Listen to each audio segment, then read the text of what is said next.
Muy bien, buenas tardes. Vamos a dar inicio a la clase de la semana 6 del taller de elaboración de tesis. Esta semana vamos a desarrollar el tema del proyecto de investigación, un tema muy importante ya que el entregable final de este curso es el proyecto o protocolo de investigación. Así que recordar que la semana próxima tendremos una clase de repaso, y la subsiguiente semana será el examen. El examen será presencial aquí en la Facultad de Medicina, probablemente en las dos aulas que están arriba del Instituto de Investigación en Ciencias Biomédicas, en el tercer piso, ¿no? Así que hoy tendremos la clase número 6. Tengo el gusto de presentar al Magíster Dante Quiñones Laberiano.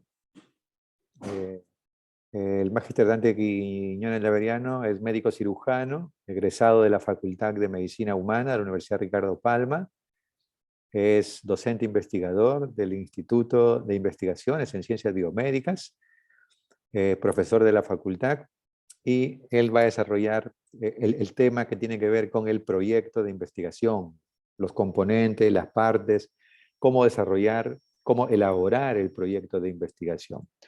Además, el doctor Dante Quiñones Laberiano tiene amplia experiencia en el desarrollo y publicación de artículos científicos, y él nos va a contar ahora la experiencia que también ha desarrollado y ha compartido durante los últimos cursos de titulación por tesis, con lo que significa justamente el proyecto de investigación. Dejamos el tiempo con el Magíster Dante Quiñones. Adelante, por favor, Dante. Muchas gracias, doctor Johnny, por la presentación. Buenas tardes con todos. Un gusto para mí poder participar en el curso y concretamente en esta parte, ¿no? Que es una de las partes más importantes del curso, ya que, como mencionó el doctor Johnny, lo que buscamos es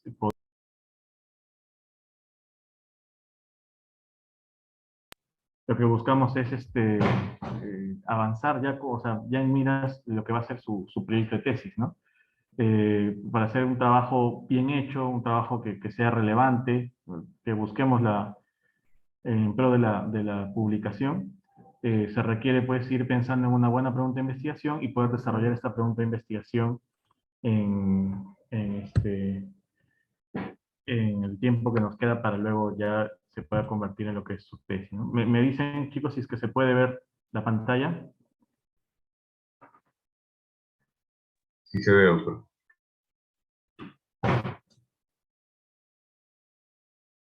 Hola, hola. Sí se puede ver, doctor. Sí se ve. Alguien, por favor, pásame la voz. Indíqueme si se puede ver la pantalla, por favor. Ay, no. Parece que...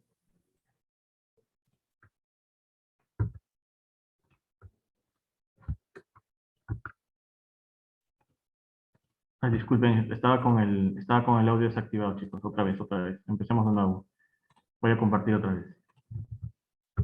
A ver, avísenme, porfa. ¿Se escucha? Perdón, ¿se ve la pantalla compartida? Sí, doctor. Bien, muchas gracias. Bien, entonces, como les decía, pues, el proyecto de investigación o protocolo de investigación, no creo que a estas alturas haya confusión, pero siempre es importante mencionarlo. Hay que definir, ¿no?, los conceptos. Una cosa es el proyecto o el protocolo, que es lo que involucra todo el desarrollo del problema de investigación, pero sin los resultados. O sea, es la planificación. Algunos le llaman plan incluso, plan de tesis o plan de investigación. Plan de investigación, protocolo de investigación, proyecto de investigación, podríamos considerar los términos equivalentes porque lo que buscan es planificar la investigación que voy a realizar. Todavía no la realizo, todavía no la ejecuto, sino que planifico lo que voy a hacer. Ya la investigación como tal, cuando la ejecuto, es decir, cuando recojo los datos, entendamos ejecutar como eso, como recolección de datos, ya se vuelve lo que es la tesis o el informe final o el artículo científico, las diversas formas que tengo de poder presentar los resultados de una investigación, ¿no? ¿Cuáles son las partes de un proyecto de investigación? Ustedes tienen el material complementario, el esquema de lo que es el proyecto de investigación para INICIP. Hay también un esquema básico que ustedes pueden encontrar en OPS, que es, digamos, para efectos de un proyecto de investigación que no requieran hacer para la universidad. Generalmente casi todos los proyectos de investigación tienen el mismo contenido. Si ustedes se dan cuenta, estos dos esquemas son bastante parecidos, si es que no son lo mismo, ¿no? Pero algunos tienen algunos matices, cambian algunos subtítulos, pero en esencia el esquema que les vamos a presentar ahora, y el esquema en realidad que se maneja en INICIP, es el esquema más estándar, creo yo, que pueden encontrar, ¿no? O sea, si tienen este esquema, el proyecto puede ser adaptable a cualquier otro esquema, creo yo. Es alguna particularidad que pueda haber en todo sitio, ¿no? Bien, entonces vamos a abordar por los capítulos.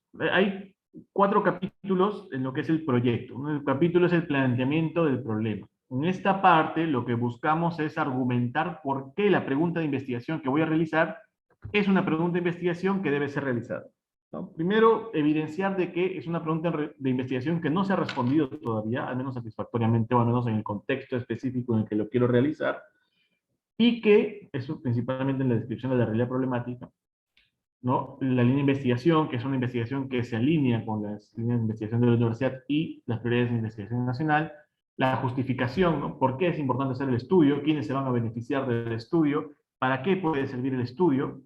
¿No? Y la delimitación y la viabilidad, ¿no? Entonces, digamos, la parte del planteamiento de problemas se encarga de hacer entender al lector que la investigación, que la pregunta de investigación es una pregunta de investigación que debe ser contestada. Luego vamos a lo que es marco teórico. En el marco teórico lo que revisamos es todo el constructo teórico, todo el trasfondo teórico, todo lo que se sabe de la pregunta de investigación. Es decir, si quiero hablar sobre la asociación entre consumo de alcohol y accidentes de tránsito, tendría que buscar o sustentar cuál es la fisiología del alcohol, ¿no? O sea, bueno, el mecanismo de acción del alcohol, cuál es su mecanismo de toxicidad, ¿no? ¿Qué tipos de toxicidad tiene y cómo a partir de esta toxicidad que puede generar el alcohol pueden aumentar el riesgo de accidentes de tránsito? Y quizás también hablar un poco sobre el funcionamiento de los accidentes de tránsito, cómo es que suceden estos fenómenos.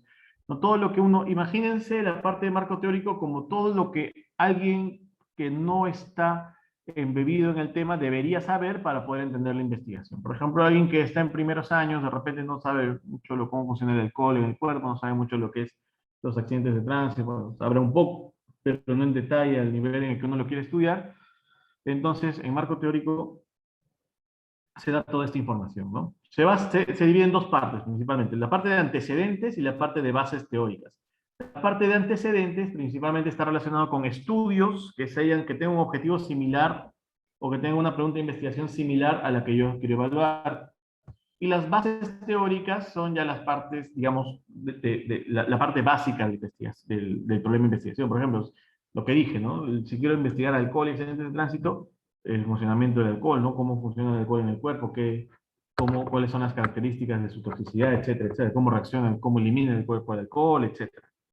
O si quiero ver, por ejemplo, la asociación entre, no sé, estrés académico y calidad de sueño, lo mismo, ¿no? Cómo funciona el estrés, qué es el estrés, qué es la calidad de sueño, qué tenemos por sueño, cómo es el sueño, las fases del sueño, etcétera, etcétera. Todo lo que hay que saber, lo que hay que entender para poder entender, valga la redundancia, la investigación, la pregunta de investigación.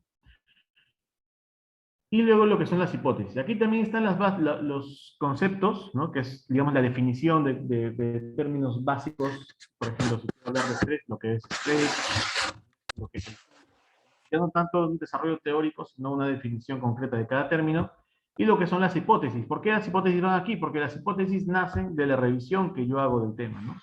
Si yo veo que el alcohol causa toxicidad a nivel de la corteza frontal, por ejemplo, entonces es muy probable de que las personas intoxicadas con alcohol no tengan un adecuado control de sus movimientos y esto aumenta el riesgo de accidentes de tránsito. Yo lo digo como si fuera algo nuevo, obviamente eso ya se sabe, pero es para el ejemplo, ¿no? Entonces, a partir de ese trasfondo teórico que yo explico en las bases teóricas, yo planteo la hipótesis, ¿no? Entonces, por eso es que la hipótesis va en este segundo capítulo. Luego viene lo que es la metodología, ¿no? La metodología es todo el paso a paso ¿no? Y bajo qué parámetros, bajo qué criterios voy a cumplir para poder tener una validez interna adecuada al estudio, ¿no? Por ejemplo, si yo quiero evaluar una prevalencia, entonces tendría que hacer un diseño de estudio, una metodología adecuada para hacer, por ejemplo, una medición transversal quizás. Los instrumentos, si quiero medir depresión, tengo que usar el instrumento correctamente validado para medir depresión y que no esté midiendo cualquier otra cosa o medir mal la depresión, ¿no? ¿A cuántos voy a necesitar encuestar para poder hacer la inferencia correcta? Si quiero ver depresión en la URP, ¿cuántos estudiantes de la URP tendría que encuestar para hacer una correcta inferencia en la población y muestra? ¿A quiénes voy a encuestar y a quiénes no voy a encuestar, ¿no? O de repente, si voy a ver historias clínicas de pacientes infectados por COVID, de repente solamente voy a trabajar con aquellos que tienen un diagnóstico molecular o de antígenos, ¿no? Quizás los anticuerpos no me sirvan mucho, tendría que, porque de repente no están enfermos al momento en el que yo los quiero estudiar y tendría que excluir. Entonces, todas esas cosas que me aseguran la validez interna y externa del trabajo, sé que mi trabajo de investigación se ejecute correctamente. Y esto significa que la tesis que se quiere realizar sea de utilidad, ¿no? Y finalmente pueda ser publicado también. Si hago una mala metodología, probablemente estoy invirtiendo mi tiempo, todo mi esfuerzo, el tiempo de los pacientes, que también es valioso, o la información de los pacientes, para no resolver nada y probablemente no sirva de la investigación, lo que sería una pena, ¿no? Entonces es importante la parte de metodología, muy importante, y una de las partes más importantes de todo el proyecto, ¿no? Y por último, la parte administrativa, ¿no? Capítulo 4, lo que son los recursos y cronograma, en el que tenemos la fuente de financiación, los recursos humanos, el cronograma. Esto es importante. Muchas veces dejamos de darle la debida importancia a este punto, quizás porque como la mayoría de tesis son autofinanciadas y el mismo tesista como que programa sus tiempos, a veces no se detalla como debería, pero en realidad esta parte de recursos y cronograma es muy importante. ¿Por qué? Primero porque si es que ustedes están en una situación de querer hacer un proyecto para que se los puedan financiar a algún organismo externo o incluso la misma universidad, esta parte de recursos tiene que estar bastante bien detallada, ¿no? ¿Qué recursos se van a usar y cuánto va a valer cada recurso y cuánto se va a requerir, digamos, de apoyo? Y yo les recomiendo que se acostumbren a hacer eso desde ahora, porque quién sabe durante su vida profesional hayan situaciones en las que se les presente oportunidades de poder participar en algunos proyectos, en algunas investigaciones o proyectos en general, ¿no? Incluso necesariamente de investigación, no tanto, puede ser cualquier tipo de proyectos en el que tenga que armar un presupuesto, un cronograma y pues como que nadie le presta atención y a esas alturas pues, enterarse recién no va a ser lo ideal, ¿no? Entonces, mejor ahorita vayan viendo, les recomiendo, ¿no? Ser serios en esta parte de recursos y cronograma, qué recursos van a usar. Si ustedes lo van a financiar, igual pongan los recursos y, bueno, si ustedes van a disponerlos de todos, no hay problema, pero sí es bueno hacer esta planificación correctamente. Lo mismo el cronograma, ¿no? Esto sobre todo porque ustedes están con tiempo, ¿no? Ustedes van a ser internados, me parece que el próximo año, o el 2024 creo. Entonces, ideal sería que lleguen al internado, ya si no es con la tesis hecha, menos con gran parte de la tesis hecha, no solamente la tesis como producto, que es lo que van a sustentar, sino también el artículo, que es lo mismo que la tesis, pero en versión más pequeña, más resumida, y puedan ir avanzando incluso hasta con la publicación, al momento en que ustedes van a sustentar, tengan eso avanzado y van a poder facilitar el proceso, ¿no? ¿Quién no va a querer facilitar ese proceso cuando pues estamos con las justas terminando el internado para llegar a las justas al serum? Entonces, de todo eso depende un buen cronograma, ¿no? Hagan un buen cronograma, programen bien los tiempos, las actividades que van a realizar y en conjunto con la factibilidad del estudio, vean pues la posibilidad de terminar cuanto antes, en el medio de lo posible, siempre que esté bien hecho el proyecto, ¿no? Y por último, las referencias bibliográficas y los anexos, ¿no? Los anexos van a depender también de cada situación, pero hay anexos que sí son casi que universales. Por ejemplo, la operacionalización de variables, ¿no? La parte en que se detalla cada variable, o por ejemplo en la matriz de consistencia, también. Es un anexo que es como que universal. Por ahí que también el instrumento de investigación les van a pedir también que lo anexen en la mayoría de casos. Y los permisos que a veces se van a solicitar, ¿no? Por ejemplo, ustedes deberían tener todos el comité de ética una vez que terminen el proyecto. Antes de ejecutar el proyecto, lo tiene que aprobar obviamente la institución que auspicia la investigación, en este caso si es la tesis, obviamente la Universidad Ricardo Palma, pero además de eso siempre es importante que ustedes tengan la aprobación de un comité de ética, ¿no? Ya habrán visto esa parte de ética no solamente en este curso, sino en varios cursos, entonces no les voy a contar qué cosa es, pero una de las formas que tenemos de poder asegurar que la investigación que se está realizando cumple los preceptos éticos para la protección de los seres humanos involucrados, es eso, ¿no? La aprobación del comité de ética. Así que por ahí que vamos a tocar un poco eso más en detalle después. Bien, entonces vamos a hablar primero del primer capítulo, que es planteamiento del problema. Chicos, ¿me pueden decir qué hora es, por favor?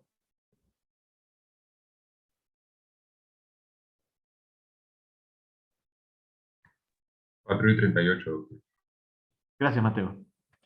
Vamos a hablar del primer capítulo, que es el planteamiento del problema, ¿no? Dentro de los puntos del planteamiento del problema, uno de los principales es la descripción de la realidad problemática.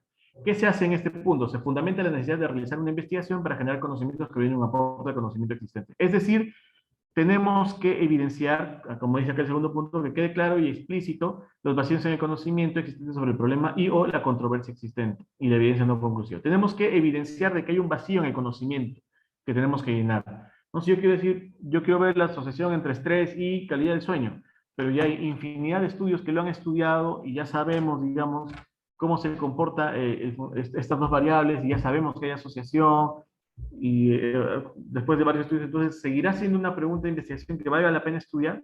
Pues aquí hay que fundamentar eso, ¿no? Sí vale la pena estudiar porque esos estudios se hicieron en tales contextos y este contexto es diferente por la pandemia, que la RICHE ahorita tiene un sistema híbrido, que algunas clases son, la parte de rotación es presencial, pero la parte de muchas clases es virtual, etcétera, etcétera.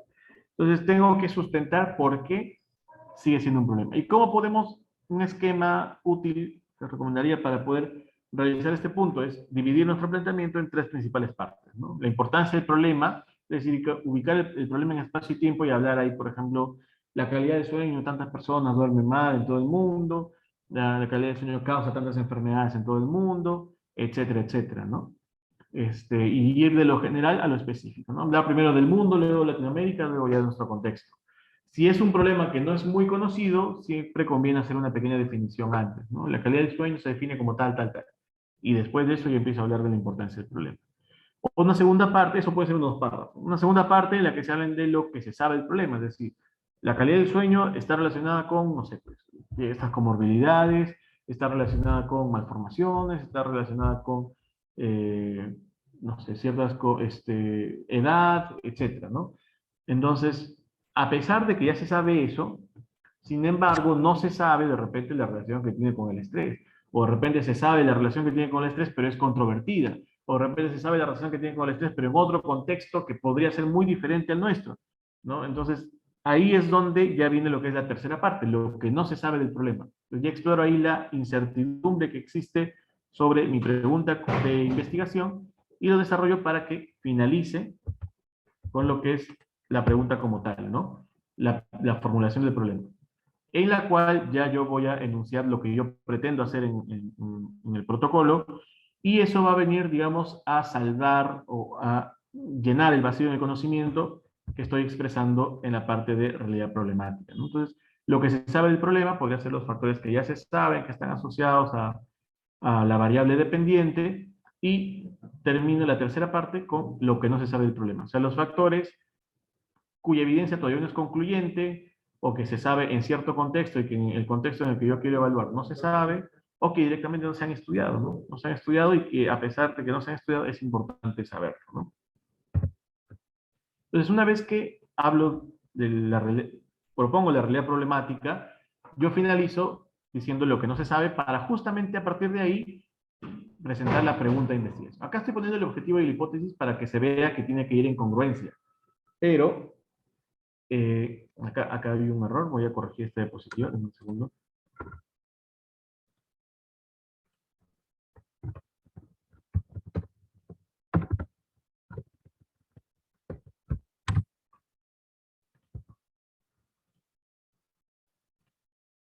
Ya. Aquí lo que pongo en formulación del problema es el enunciado de la pregunta de investigación. Esto es lo más importante del proyecto, la pregunta de investigación. La pregunta de investigación es la que dirige toda la redacción del proyecto y tenemos que procurar trabajar con la pregunta de investigación bien definida, ¿no? Y ver la factibilidad. Seguramente ustedes han visto lo que es el FINER, ¿no? En las primeras clases se vio lo que es el FINER, y dentro del FINER está la F de factibilidad. Tengo que saber si mi proyecto es factible hacer. Yo puedo plantear, descubrir, no sé, pues la cura del COVID instantánea, qué sé yo, pero si no lo voy a poder hacer, entonces, ¿de qué sirve que yo plantee eso? Es importante que la pregunta sea factible, entonces definan la pregunta bien, porque de eso va a depender la reacción del proyecto, el planteamiento de problemas, las bases históricas, todo depende de la pregunta de investigación. Entonces es en esta parte en la que se pone la pregunta de investigación, ¿no? Por ejemplo, para el ejemplo sería, ¿existe asociación entre el consumo de alcohol y la ideación suicida en adolescentes de una comunidad nativa peruana en el 2020? Esa sería la pregunta de investigación. En congruencia, el objetivo principal debe responder, o sea, el objetivo principal busca responder a la pregunta de investigación. Entonces, el objetivo de esta pregunta de investigación sería determinar la asociación entre el consumo de alcohol y la ideación suicida en adolescentes de una comunidad nativa peruana en 2020. Por añadidura, estoy poniendo aquí la hipótesis, ¿no? La cual es un ensayo de respuesta, una respuesta tentativa a la pregunta de investigación, ¿no? Si la pregunta es, ¿existe asociación entre el consumo de alcohol y la adicción suicida en adolescentes tal? La hipótesis sería, existe asociación entre el consumo de alcohol y la ideación suicida en adolescentes de una comunidad nativa peruana en el 2020. Es decir, es la respuesta, ¿no? La hipótesis de investigación es la respuesta. Ya cuando hablemos en esa parte, vamos a hablar un poquito vayamos a esa parte, vamos a hablar un poquito de hipótesis también. Luego, lo que es la línea de investigación. Aquí es importante que ustedes pongan ambos. La línea de investigación de la URP, que eso también se les ha presentado, y además las prioridades de investigación del INS. Procuren de que su trabajo de investigación esté enmarcado en ambos. Con respecto a la línea de investigación URP, es más sencillo porque las líneas de investigación URP son bastante amplias. Ustedes exploran este documento, que lo pueden encontrar en internet, ponen líneas de investigación URP y les va a salir en Google. Hay una línea casi para cualquier rama de las ciencias sociales, ¿no? Perdón, ciencias sociales, ciencias de la salud. En cambio, en las prioridades de investigación del INS son un poco más limitadas. Entonces, procuremos que al menos una de nuestras variables principales, quizás la variable dependiente de ser posible, si no la variable independiente también, calce con alguna de las líneas de investigación, mejor dicho, de las prioridades de investigación del INS. ¿Ya? Eso es muy importante. Luego viene lo que son los objetivos. Ya habíamos visto, ¿no? El objetivo tiene que ir en consonancia con la pregunta, ¿no? Es responder, tiene que, al yo cumplir el objetivo, lo que hago es responder la pregunta de investigación. Ay, perdón. Los objetivos deben explicitar lo que se espera lograr con el estudio en términos de conocimiento. Es decir, tiene que explicitar lo que voy a lograr, ¿no? Por ejemplo, quiero identificar, quiero explorar, quiero determinar una asociación, quiero demostrar si este es factor de riesgo de otro, quiero correlacionar dos variables, etcétera, ¿no? Entonces, aquí hay una serie de verbos, esto lo pueden encontrar en la guía de protocolo que también está en su material extra. Hay una serie de verbos que les puede servir para plantear los objetivos. Pues se recomienda no tratar de no repetir el mismo verbo para todo, tratar de variar un poco los verbos para que no suene tan redundante. Ahora, otro punto importante aquí son los objetivos específicos. Los objetivos específicos son la descomposición y secuencia lógica del objetivo general. Por ejemplo, si yo quiero determinar la asociación entre la prevalencia de estrés con la ideación suicida, o para tomar el ejemplo anterior, ¿no? El consumo de alcohol, ¿no? El consumo de alcohol y la ideación suicida en adolescentes, ¿qué tendría que determinar para poder lograr esa asociación? Tendría que determinar también, primero, la prevalencia de ideación suicida, ¿no? Entonces, podría ser un objetivo específico, determinar la prevalencia de ideación suicida en adolescentes, tal. Vamos a ubicarnos aquí. También debería determinar la prevalencia de consumo de alcohol, ¿no? Entonces, otro objetivo específico podría ser determinar la prevalencia del consumo de alcohol en adolescentes de una comunidad peruana, ¿no? Otro objetivo específico, probablemente quiero también hacer la evaluación con covariables, ¿no? O quiero hacer un análisis multivariado. Para ello tengo que hacer determinar la asociación entre estas covariables y mi variable dependiente, que sería la ideación suicida. Entonces podría ser otro objetivo específico, determinar los factores asociados a ideación suicida, ¿no? Siempre con un objetivo principal. Aquí mi recomendación es que el objetivo principal, en la medida de lo posible, yo les recomiendo mucho esto, sea un estudio en el que haya una variable independiente definida y una variable dependiente definida. Ya tenemos, por ejemplo, consumo de alcohol es una variable independiente ya definida, consumo de alcohol. Y la variable dependiente es ideación suicida. Entonces, yo tengo una variable independiente ya definida y una dependiente ya definida. ¿En qué casos yo trabajo con una variable independiente no definida? Por ejemplo, determinar los factores asociados a ideación suicida en adolescentes de una comunidad nativa. Este tipo de pregunta de investigación en el que la variable independiente no está completamente definida, sino que factores asociados pueden ser varios, va a ser un poquito más complicado de argumentar porque va a abarcar muchos factores y al momento de hacer la población y el muestreo y todo eso tengo que considerar todos los factores y se me puede dificultar un poco, ¿no? Entonces, mi recomendación es que tengan una variable independiente y una dependiente, cada una definida. Entonces, siendo eso, un objetivo específico podría ser determinar los factores asociados a ideación suicida, siempre que mi objetivo general tenga la definición de una variable independiente y la definición de una variable dependiente, ¿ya? Bien. Después viene lo que es la justificación, ¿no? La cual debe responder a la necesidad de realizar la investigación. ¿Por qué se realiza la investigación? ¿Es necesario hacer la investigación? Ustedes presentarán su investigación y alguien les dirá, ah, sí, pero ¿por qué investigas eso y no investigas sobre VIH, ¿no? ¿Por qué no investigas sobre tuberculosis? O sea, tenemos que decir por qué es importante hacer la investigación que queremos hacer, ¿no? Describe el tipo de conocimiento que se estima obtener y la finalidad que se persigue en términos de su aplicación. Conviene que indique cuál es la finalidad que persigue el conocimiento que se brindará y cómo se utilizarán los resultados y quiénes serán los beneficiarios. Eso también es importante. No solamente es el por qué se realiza la investigación, o sea, por qué es importante hacer la investigación. Por ejemplo, ideación suicida, porque la ideación suicida es una de las principales causas de mortalidad en cierto grupo de pacientes. Tantas personas al año mueren de ideación suicida, causa un gran sufrimiento para los familiares, causa una gran pérdida económica. O sea, tengo ahí muchos puntos para poder decir por qué es importante, por ejemplo, ideación suicida, ¿no? ¿Y por qué consumo alcohol también? ¿No? Consumo de alcohol es muy frecuente en comunidades nativas, de repente es más frecuente en otros lugares, tal, tal. Mucha gente es afectada y puede ser prevenible, etc. Entonces es el por qué, ¿no? ¿Por qué hago el estudio? Luego los beneficios y la importancia, o sea, ¿para qué va a servir el estudio? El estudio puede servir para conocer esta problemática y a partir de eso plantear directrices, plantear formas de prevención, etc., ¿no? Y ahí viene a colación la última parte que sería los usos que se le van a dar a los resultados. Tratar de dar no solamente la importancia y los beneficios, sino también concretamente qué medida yo podría tomar a partir de los resultados. Aquí un buen ejercicio que ustedes pueden hacer es ponerse en el lugar de alguien de responsabilidad. Por ejemplo, yo soy el alcalde de esa comunidad nativa en la cual se hizo esta investigación sobre ideación suicida y consumo de alcohol. Entonces viene alguien, mi asesor viene mi asesor y me dice, señor alcalde, mire, acá un estudiante de la URP hizo esta investigación y encontró que hay asociación entre la ideación suicida y el consumo de alcohol. ¿Qué hacemos, alcalde? ¿Qué hacemos con esto? Ahí, ¿qué le podría yo decir, no? Bueno, hagamos pues una charla. Una charla, de repente ya se hacen charlas. O sea, ¿en qué? Igual si no hacíamos esta investigación, seguramente charlas se estaban haciendo, ¿no?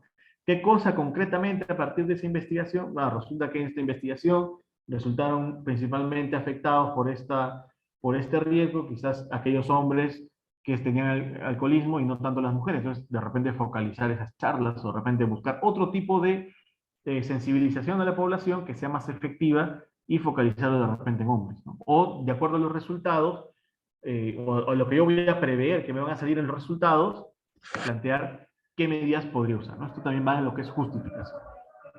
Luego, delimitación, ¿no? Que no es lo mismo que limitación. Delimitación es situar el problema en espacio y tiempo y, por ejemplo, si yo voy a trabajar en una comunidad nativa, ¿cuál comunidad nativa? ¿En dónde está ubicada? ¿En qué departamento, provincia, tal?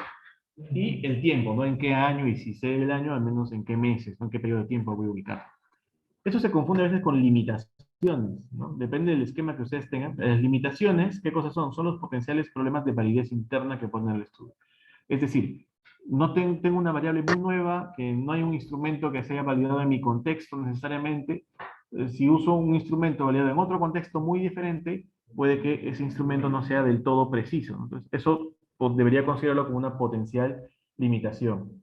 O de repente la población que tenemos es muy pequeña o mis recursos no me alcanzan para hacer un buen muestreo o una cantidad de muestras lo suficientemente aceptable para tener una buena potencia estadística. Entonces ahí también puedo poner una limitación que solamente voy a abarcar poca muestra por esto. No voy a alcanzar el tamaño de muestra indicado. O de repente voy a hacer un muestreo por conveniencia porque no me alcanzan los recursos para hacer un muestreo probabilístico. Y de repente en esta variable sí es importante hacer un muestreo probabilístico porque no siempre un muestreo probabilístico es el mejor.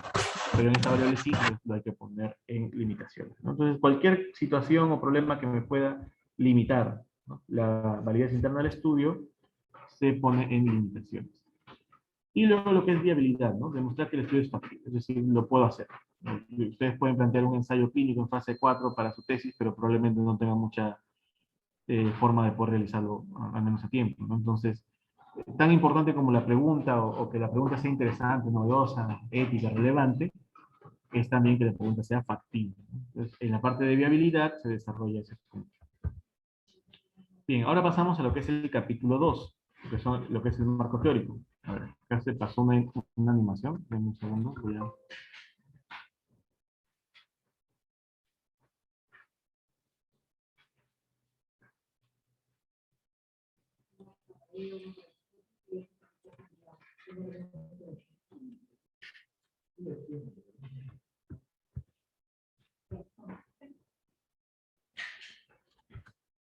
Ya. Lo que es marco teórico, como les dije, ¿no?, tiene que ver con el trasfondo de todo el problema. La parte básica y la parte específica. La parte específica es lo que vamos a completar en los antecedentes. Es decir, estudios de investigación que tengan un objetivo similar al estudio que yo voy a realizar, que se hayan hecho previamente sobre el tema, ¿no? Y pues doy cuenta de cuáles son los resultados que se han obtenido en esos otros estudios para ayudarme a una idea de qué es lo que debería yo investigar y qué es lo que debería yo esperar, ¿no? Conjunto de estudios previos que se han realizado sobre el tema. Y deberían ser estudios originales. Acá pasa mucho que a veces en antecedentes ponemos los resultados de una revisión. Al ser nuestra tesis un trabajo original, es decir, un trabajo que va a recoger datos de nuevo, los antecedentes deben tener una metodología también original, o sea, deben ser estudios originales, es decir, estudios que recojan datos de nuevo. Si yo pongo los resultados de una revisión, quizás no estoy presentando eso, y uno podría entender, si la revisión se hizo en China y los resultados de la revisión se han hecho en Perú, erróneamente voy a citar ese estudio como hecho en China cuando los resultados que presento son de Perú.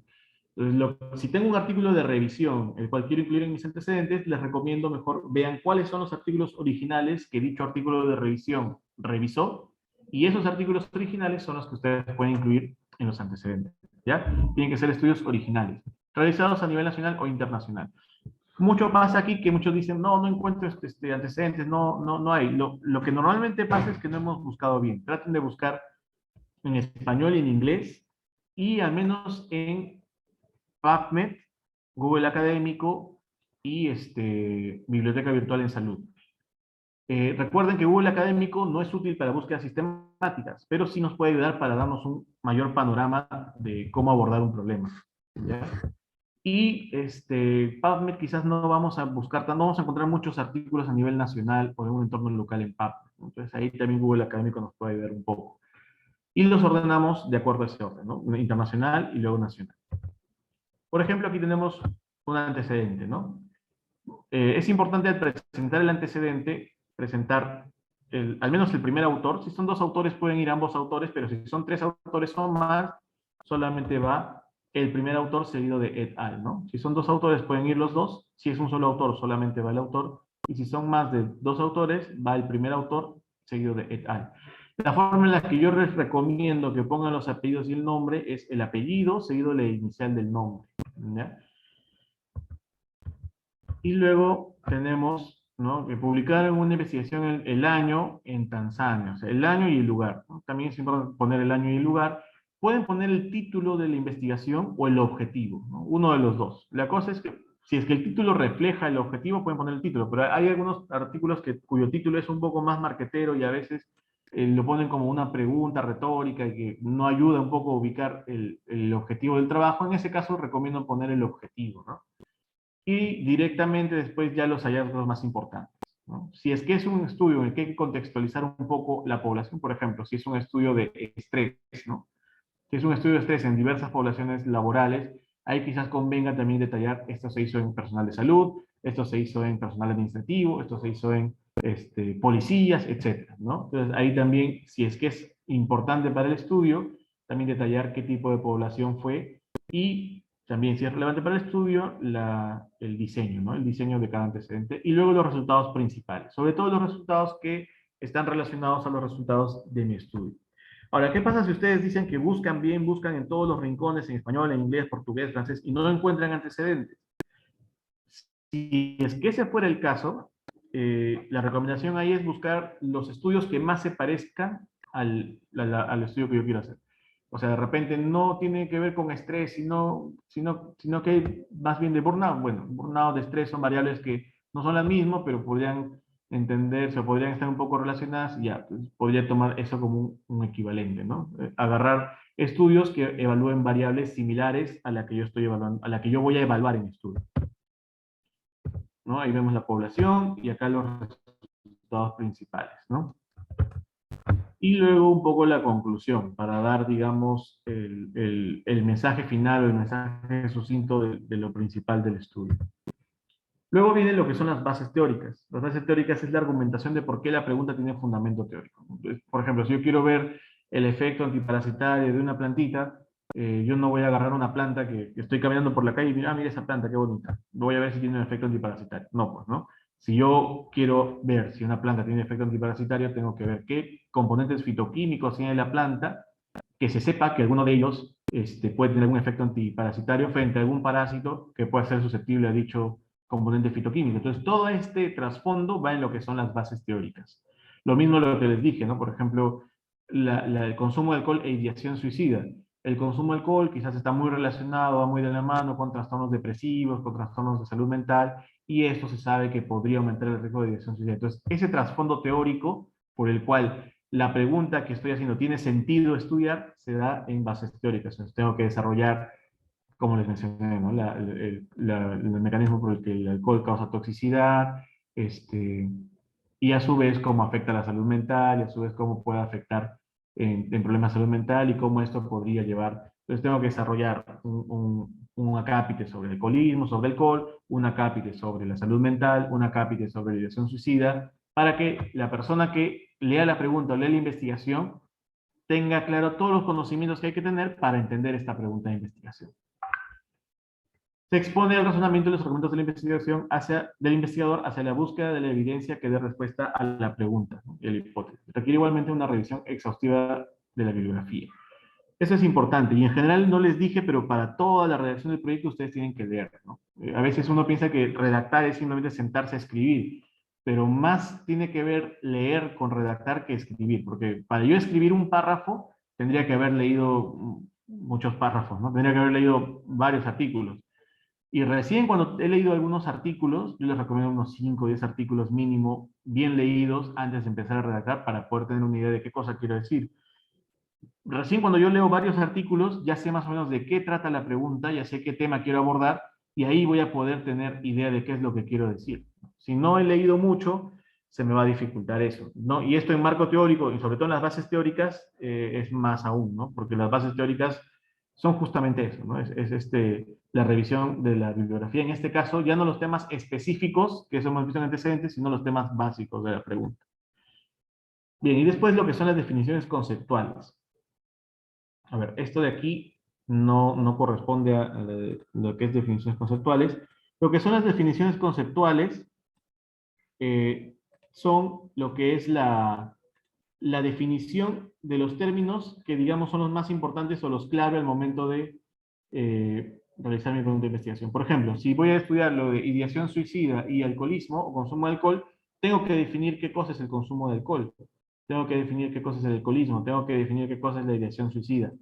Ya no desarrollarlos de manera exhaustiva como lo haría en bases teóricas, sino puntualmente decir qué significa cada uno. Bien, y luego lo que son las hipótesis, ¿no? Que eso sí es la potencial respuesta a la pregunta de investigación y es un enunciado presumible de relación entre dos o más variables. ¿no? Porque en estudios descriptivos no necesariamente vamos a poner una hipótesis. Generalmente la hipótesis de investigación se da cuando yo planteo un estudio analítico en el que yo quiero saber una asociación entre dos variables. Y, bueno, eso es lo que es la hipótesis de investigación. La hipótesis estadística ya es la que normalmente conocemos como hipótesis alterna y hipótesis nula, la cual sería el resultado de del sometimiento a prueba hipótesis de, nuestro objetivo, ¿no? Si es que hay asociación o no hay asociación. ¿Pueden decirme, por favor, chicos, qué hora es? Porque no puedo ver aquí la hora para ver cuánto tiempo me queda. Son 5:03, doctor. Ok, muchas gracias. Bien. Ahora pasamos al capítulo de la metodología, ¿no? Que sería el capítulo 3 en realidad. Capítulo 3, metodología. Como les dije, esta es una de las partes más importantes del proyecto, ¿no? En el cual yo tengo que indicar cómo voy a realizar esta investigación. Primero el diseño, el diseño del estudio. Aquí tenemos que especificar si es observacional o experimental, si es que es longitudinal o transversal, si es que es descriptivo o es analítico, ¿no? Y si es que es un analítico y observacional, conviene también especificar qué tipo de analítico observacional es. Puede ser un estudio de casos y controles, puede ser un estudio de cohortes, o puede ser un estudio transversal analítico, ¿no? Entonces, esta parte del diseño es muy importante completarla a cabalidad. Luego tenemos lo que es la población y la muestra, ¿no? Tengo que tener claro cuál es la población de estudio y cuántos voy a necesitar con cuántos voy a necesitar trabajar para poder cumplir mi objetivo. Puede que tenga muy poca muestra y no pueda tener la suficiente potencia estadística. O puede que mi muestreo de repente no fue probabilístico y mi representatividad quizás un poco se puede ver afectada. Entonces, todo eso tiene que especificarse ahí. Las variables, ¿no? Sobre todo esto se va a especificar en la parte de operacionalización, que lo vamos a ver un poco más adelante. Luego, lo que son las técnicas e instrumentos de recolección de datos. Es importante aquí mencionar la técnica que voy a usar. Puede ser una encuesta, puede ser documentación, puede ser entrevistas, puede ser observación de practicantes, grupos focales, análisis de contenido. Bueno, esto último es más de investigaciones cualitativas, pero por ejemplo, lo que normalmente usamos en una investigación cuantitativa, ¿no? Encuestas, si es que voy a encuestar, o documentación, si es que voy a revisar, por ejemplo, registros, historias clínicas, o fuentes de información que ya recolectaron esos datos previamente y que yo voy a consultarlos, ¿no? Eso es lo que es la técnica. Y lo que es el instrumento, cada técnica va a corresponder con un instrumento. Normalmente en las encuestas yo uso el instrumento del cuestionario, ¿no? Normalmente en a veces también se llama encuesta el mismo instrumento. O en la técnica de documentación, normalmente puedo usar fichas de recolección de datos, ¿no? En las entrevistas, guías de entrevista, etc., ¿no? Entonces es importante eso mencionar. Y en caso de que sean variables complejas o escalas o variables que requieran una medición compleja, tengo que especificar la validez y la confiabilidad del instrumento que voy a usar. Por ejemplo, si quiero hacer un test de ideación suicida, tengo que usar un instrumento validado para medir ideación suicida y saber diferenciar, ¿no? Lo que es la evaluación de la validez y la evaluación de la confiabilidad. Tengo que abarcar ambos puntos en caso sea necesario. Hay un acápite que es procedimientos, en el cual sería bueno, si es que no lo incluyen en técnicas e instrumentos de recolección de datos, lo pueden incluir en un subtítulo aparte, en el que ustedes describen al detalle los procedimientos que van a realizar para controlar los factores que amenazan la validez y la confiabilidad de los resultados. Por ejemplo, ¿cómo hicieron la digitación? ¿Hicieron doble digitación? ¿Cómo hicieron la selección aleatoria? ¿Hicieron con un programa estadístico, con el EPIDAT de repente? ¿Cómo es que solicitaron los permisos? ¿En qué momento se dieron los permisos? Todo lo que sería el paso a paso de cómo recogieron y almacenaron los datos, ¿no? Siempre es bueno también especificar eso en pro de la replicabilidad. Recordemos que lo que se busca en la metodología es que el estudio sea replicable. Bien, lo que es procesamiento y plan de análisis, ¿no? Principalmente dividido en estadística descriptiva, estadística analítica o inferencial, en el que ya someto las pruebas de hipótesis, y la estadística multivariada, en el que suelo usar modelos de regresión, dependiendo de las variables que voy a usar. Y los aspectos éticos, ¿no? En aspectos éticos, importante no olvidarse, primero especificar los beneficios y riesgos, obviamente, de los sujetos envueltos, decir que se va a proteger a los seres humanos, pero no olvidar de cualquier caso, no olvidar siempre mencionar que el estudio va a pasar o ha pasado por comité de ética, en caso sea necesario, que el estudio va a tener o no va a tener un consentimiento informado y que se está cumpliendo la declaración de Helsinki. ¿ya? Eso es muy importante que pongan en la parte de aspectos éticos. Y también cómo se va a mantener la confidencialidad de la información de los participantes. Bien, en el último capítulo, lo que son recursos y cronogramas, ¿no? Ya les mencioné siempre poner la fuente de financiamiento, incluso si es autofinanciado, hay que detallar los recursos que se van a usar y poner un cronograma adecuado y dentro del cronograma incluir lo que es la elaboración del proyecto y también lo que va a ser la publicación del informe final, la publicación como artículo científico incluso. Bien, entonces lo que son las referencias y anexos, los anexos principales, bueno, aquí tenemos la operacionalización de variables, uno de los principales anexos que ustedes deben adjuntar y es donde se resume la forma en la que se va a medir cada variable. Por ejemplo, la edad.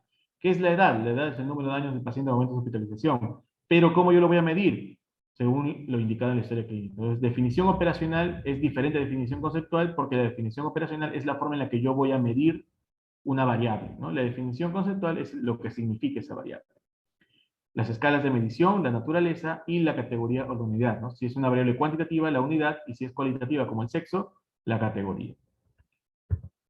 Bien, otro anexo importante es la matriz de consistencia, ¿no? En el que nosotros ponemos los principales puntos del proyecto como los problemas general y específicos, los objetivos general y específicos, las hipótesis general y específicas, las variables, el diseño, la población y muestra, técnicas, instrumentos y el plan de análisis para evidenciar de que todo es congruente, ¿no? El problema con el objetivo, con la hipótesis, esto mismo con las variables y con el diseño y así con cada punto de esta matriz. Y bien, algunas recomendaciones para la redacción, ¿no? Siempre es importante saber que vamos a comunicar algo, ¿no? Porque a veces nosotros escribimos para entendernos a nosotros mismos, pero tenemos que escribir para que otros nos entiendan. Y cuando otros nos lean, puedan de verdad captar el mensaje que quiero dar, ¿no? Por eso hay que pensar en nuestro público y siempre hacer revisiones. Esto es muy importante. Yo redacto algo hoy día y de repente mañana o pasado, cuando esté un poco más relajado, debo revisar lo que he redactado para saber si se entiende o no, porque quizá a veces muchas sorpresas porque a la primera no siempre nos dejamos entender bien por lo general. Entonces siempre revisemos nosotros o pidamos que alguien más nos revise las redacciones que hacemos, ¿no? Bien, eso es todo. Muchas gracias. No sé si hay alguna duda o consulta.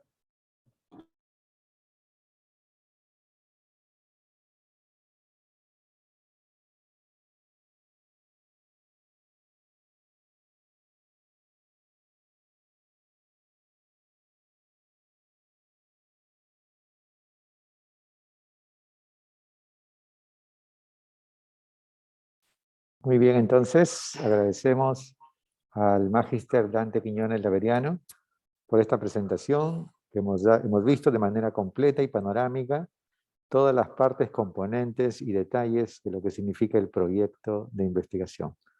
Gracias, doctor Dante, por esta presentación. Ya, supongo que ya está en la plataforma, ¿verdad? La presentación ya debe estar en la plataforma para que todos puedan revisar. Pasamos a la parte práctica y les recordamos que la semana próxima es semana de repaso. Aprovechen al máximo porque la subsiguiente tendremos el primer examen de este curso, que será presencial en el tercer piso de las aulas que están arriba del Instituto de Investigaciones en Ciencias Biomédicas. Muy buenas tardes con todos y seguimos con la parte práctica. Gracias, doctor Leoni, gracias con todos. Buenas tardes.